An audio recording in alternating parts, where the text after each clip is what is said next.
I would never imagine that planning and planting a tree would have been such a complicated matter. Last year, I teach a course in urban forestry at the Politecnico di Milano. And when I discussed with the students at the end of the course of the intended learning outcomes, they told me this sentence. And that sentence made me think of how it's incredible, complicated, and challenging what we, as urban planners, do. Because what we do, in fact, is to look at the state of the art, the present, to go into the future, to imagine the possible scenario, and then bring them back with a project, which comes from the word projection. And today, I would like to discuss about a project that we've done, Parco Italia, which talks about the future of Italy, possibly. Let me start with some premises. Forests in Italy are the backbone. They represent 35%. They are the greatest green infrastructure that we have. 21% is protected areas. This is 24 national parks. It is 871 protected areas. We have 160,000 trails. You know how much is it? It's 20 times the highway system. Italy has high level of fragmentation, particularly in the Pianura Padana, where most of the agriculture is, 25%. Italy has 30% of the population living in 15 metropolitan areas. 17% lives in cities which are smaller than 5,000 inhabitants. Those villages are the 70%, though, of all the Italian territory. So what Parco Italia is about? It's a project by collaboration. We imagined it when we met together with people coming from different backgrounds. We were in Milan. We had a forum in Mantova in 2018, the first World Forum on Urban Forest. Scientists from different disciplines came together to discuss about urban forestry. The year after, we reached a smaller event. In that event, in particularly, Stefano, Boeri, Architetti, and Fondazione AlberItalia came together to discuss about Italy, about the premises that I told you about. And thanks to Amazon support, then became a project. So what is this project about? It's about the natural capital of Italy, which I told you is amazing. We are an hotspot of biodiversity. And we need to connect it. We need to enhance it. And how to do it?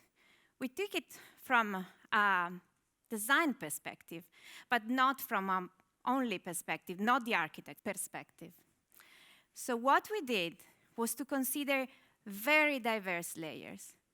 And those layers are landslides, the fragmentation, the ecoregions, where people live, where the trails are, where the fragmentation is, and then the temperature.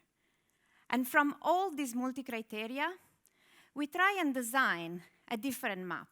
So where the plantation could happen, where the afforestation could happen, in order to understand from the public and the private perspective, to give a direction. So when you need to plant, either you are a person at an institution, a private entity, trying to make good thing for the planet, and you don't know where to go and where to plant. This is the direction that doesn't come from a general perspective, but comes from a matrix that has been designed and tested. We launched a survey, 200 people as experts as answered to this survey in order to sustain what we initially discovered.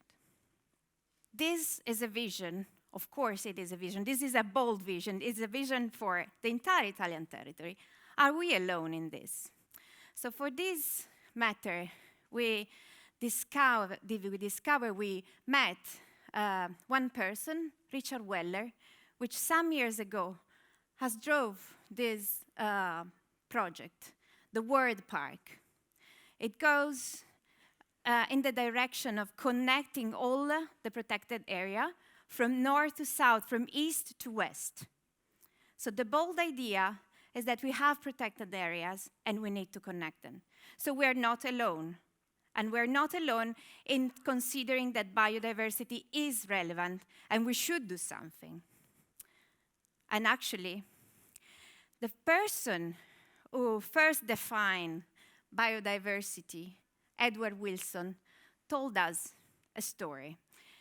In 2016, he wrote a book, Half Earth.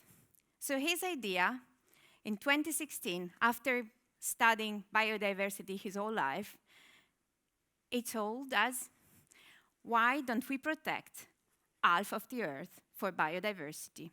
The other half you can take, but the other half, you need to protect it. This is a call for all of us to save us and the planet. And that is an even brighter and bigger story from the one that I told you about. But it's a book. It also told a very interesting story. Half Earth is a project, can be a project, but it's also an objective. And this is very relevant because when we design vision, when we talk about vision, we need to have a bold objective, a bold direction, and this is relevant in the work that we do because it's giving us the ground in which we need to all cooperate and collaborate. And when we talk about biodiversity, enhancing biodiversity, let's enhance biodiversity. What does it mean? So some of you may think of a bee, of a tree, or any other mammals. So it gives very, very different directions. And we investigate about this, and we wanted to go for a direction, a clear direction, and then it comes to the representation. So what we did was to investigate what was the word biodiversity about, what were the guidelines, because we have plenty of guidelines of where to plant and how to plant, which plants should we need, which ecoregion. So now we are in a time we have many information, actually a lot of information. So what we did was to try and study the different information to gather them, because the data and science are so relevant to sustain our work, to be clear in what we say. We got this information, we designed a website which is with the name of Parco Italia, and we gather all this information. And also we travel around Italy because the existing condition of Italy, the parks that we are amazing and yet to be discovered. So what we did, we went to 3 of the many parks that we have, the national parks that we have. We discussed with the directors, with the people. We walk around these territories. One is Delta de Po in the east of Italy. One was in Sardinia, Montes. And one is Parco degli Astroni in Naples, 250 hectares of urban forest just close to Naples. And we made some video. We actually wanted to expand the knowledge of what is already our territory. And then we organized the project into 4 main words: to extend, to connect, to protect, and to enhance. These 4 words are something that we recognize. These 4 words are an act of care. And these are the words that all of us can sustain in our daily life as citizens, as institutions, as private, as public. All of us, we can do something. And this something is to recognize our system, our natural system, live to expand and to act as a care of our planet, because we are all Parco Italia.